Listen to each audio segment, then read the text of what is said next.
एक आदमी, एक सुनसान गांव का रास्ता और तेज बारिश की रात। लोग कहते हैं उस रास्ते पर जो एक बार भटक जाए वो कभी सही सलामत वापस नहीं आता। रात के करीब 8 बजे रमेश अपनी पुरानी साइकिल पर घर लौट रहा था। आसमान में काले बादल और अचानक तेज बारिश शुरू हो जाती है।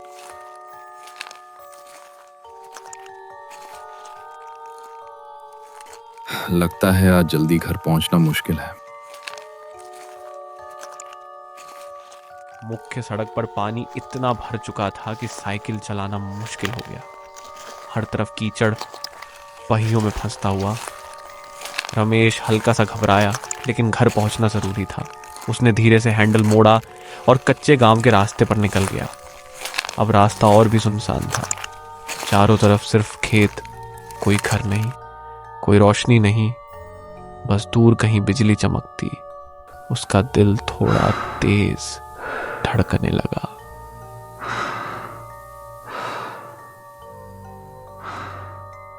कुछ मिनट बाद रमेश को अचानक अजीब सा महसूस हुआ, जैसे कोई उसके पीछे पीछे चल रहा हो। पहले उसने नजरअंदाज किया, उसे साफ सुनाई दिया, जैसे कोई कीचड़ में पैर घसीटते हुए चल रहा हो। रमेश ने धीरे धीरे साइकिल रोकी। उसका गला सूख गया। वो हिम्मत करके पीछे मुड़ा। कोई नहीं, सिर्फ खाली रास्ता और बारिश। कुछ नहीं है। और फिर से चल पड़ा। लेकिन इस बार उसने एक गलती कर दी। उसने नीचे जमीन की तरफ देखा। साइकिल के पीछे गीले कीचड़ में साफ निशान बने हुए थे, उसके अपने 2 पहियों के निशान और उनके साथ 2 जोड़ी पैरों के निशान। एक उसके ठीक पीछे और दूसरी थोड़ी दूर, जैसे कोई रुक रुक कर चल रहा हो। रमेश का दिल जोर जोर से धड़कने लगा। अब उसे यकीन हो गया, वो अकेला नहीं है। अचानक रास्ते पर घनी धुंध छा जाती है। रमेश का दिल तेज धड़कने लगता है। तभी उसे सामने एक पुराना पेड़ दिखता है और उसके नीचे एक औरत खड़ी होती है, लाल साड़ी में, भीगती हुई।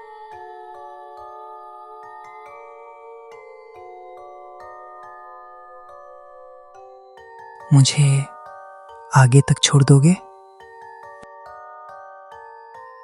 रमेश डरता है लेकिन मना नहीं कर पाता।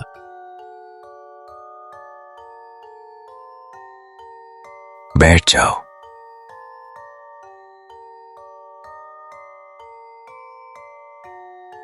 और वो औरत साइकिल के पीछे बैठ जाती है।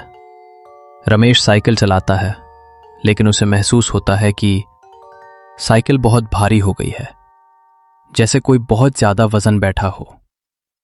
वो पीछे देखने की हिम्मत नहीं करता। कुछ देर बाद औरत धीरे से बोलती है, तुम्हें पता है ये रास्ता कहाँ जाता है? बेलापुर गांव की तरफ।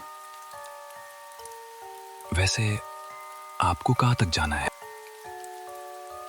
नहीं, ये रास्ता उन लोगों के पास जाता है जो कभी घर नहीं पहुंचे।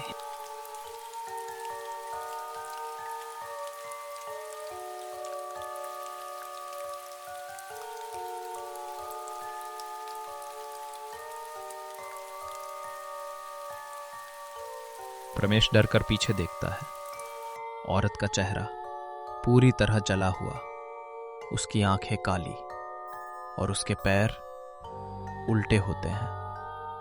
ये देखकर रमेश को कुछ समझ नहीं आता। अगर वो चिल्लाता भी तो उसकी आवाज किसी तक नहीं पहुंच पाती। रमेश घबराकर साइकिल तेज चलाता है, लेकिन रास्ता वही का वही। वो जितना आगे बढ़ता है उतना ही वही पेड़ वापस आ जाता है। अब रमेश समझ जाता है वो एक चक्र में फंस चुका है। औरत धीरे धीरे रमेश के पास आती है।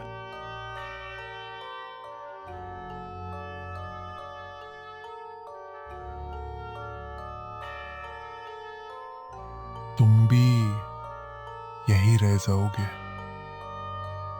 मैं भी एक दिन ऐसे ही बारिश में फंसी थी। किसी ने मेरी मदद नहीं की और मैं यहीं मर गई। तब से मैं यही हूं और यहां से जाने वाले लोगों से अपना बदला लेती हूं।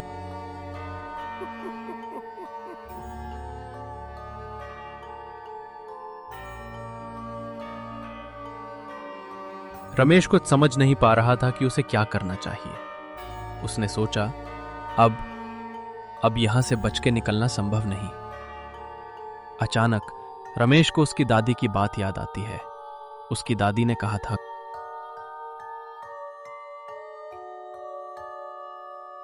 अगर कभी आत्मा मिल जाए तो उससे डरो मत, उसकी मदद करो। क्या पता उसकी कोई मजबूरी या उसकी कोई अपनी कहानी हो जिसकी वजह से उसकी आत्मा भटक रही हो। तुम्हें जहां जाना है मैं छोड़ दूंगा, लेकिन मुझे जाने दो।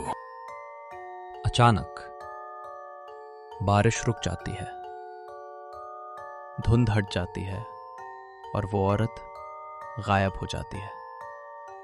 रमेश अपनी साइकिल तेज चलाता है और सामने उसे उसका गांव दिखता है।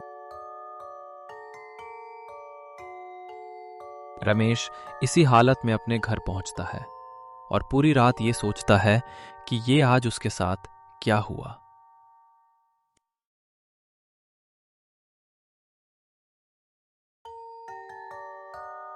अगले सुबह रमेश गांव वालों को सारी बात बताता है।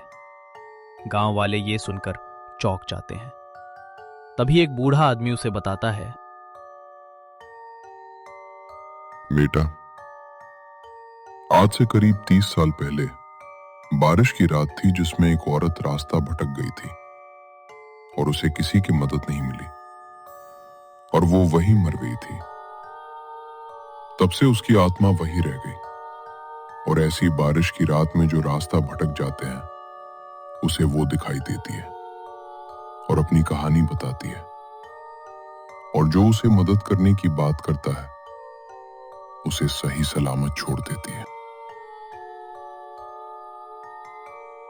रमेश अपनी दादी को याद करके उन्हें धन्यवाद कहता है। आज उनकी वजह से रमेश बाल बाल बच गया। कहते हैं आज भी जब तेज बारिश वाली रात आती है और कोई रास्ता भटक जाए तो उसे उस औरत का सामना करना पड़ता है। रमेश तो बच के निकल गया, लेकिन सब बच के नहीं निकल पाते। बारिश की रात में लोग कोशिश करते हैं कि वो अंधेरा होने से पहले घर लौट जाएं, ताकि उन्हें उस औरत का सामना ना करना पड़े।